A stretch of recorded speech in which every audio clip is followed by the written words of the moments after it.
Guys, welcome back to our YouTube channel. അപ്പോൾ നമ്മൾ ഇന്ന് ഇഫ്താറൊക്കെ കഴിഞ്ഞിട്ട് ഒന്ന് പുറത്തിറങ്ങിയിട്ടുണ്ടായിരുന്നു. ഹെസ ബേബി നല്ല ഉറക്കത്തിലായിരുന്നു. ഞങ്ങളൊരു ചായയും പിന്നെ കട്ട്ലറ്റ്, പഴംപൊരി, സുഖീൻ എല്ലാം കഴിച്ചിട്ടുണ്ടായിരുന്നു. നല്ല ടേസ്റ്റ് ഉണ്ടായിരുന്നു. എന്തായാലും ഈ ഒരു ഗെയിം കളിച്ച് നോക്കി, പക്ഷെ ഒന്നും കിട്ടിയില്ല.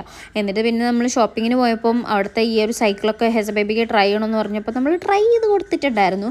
ഇതെല്ലാം കഴിഞ്ഞിട്ട് ഞങ്ങൾ വണ്ടി കയറി കുത്തിരുന്നു. എന്നിട്ട് ഞങ്ങൾ നല്ലൊരു ആംബിയൻസ് ഒക്കെ ഉള്ളൊരു റെസ്റ്റോറൻറ്റിലോട്ട് വെച്ച് പിടിച്ച് പോയിട്ട് ഞങ്ങൾ അവിടെ നിന്ന് നല്ല രീതിയിൽ സുഹൂറ് തട്ടിയിട്ടുണ്ടായിരുന്നു. എങ്ങനെയുണ്ട് ഗൈസ് ഇവിടുത്തെ ആംബിയൻസ് ഒക്കെ കാണാൻ വേണ്ടിയിട്ട്? ശരിക്കും ഒരു റംലാൻ്റെ ഗെറ്റപ്പിൽ തന്നെ അവർ ഡെക്കറേറ്റ് ഒക്കെ ചെയ്തിട്ടുണ്ട്. ഇതായിരുന്നു നമ്മൾ കഴിച്ച ഫുഡ്. നാടൻ വിഭവങ്ങളായിരുന്നു എല്ലാം.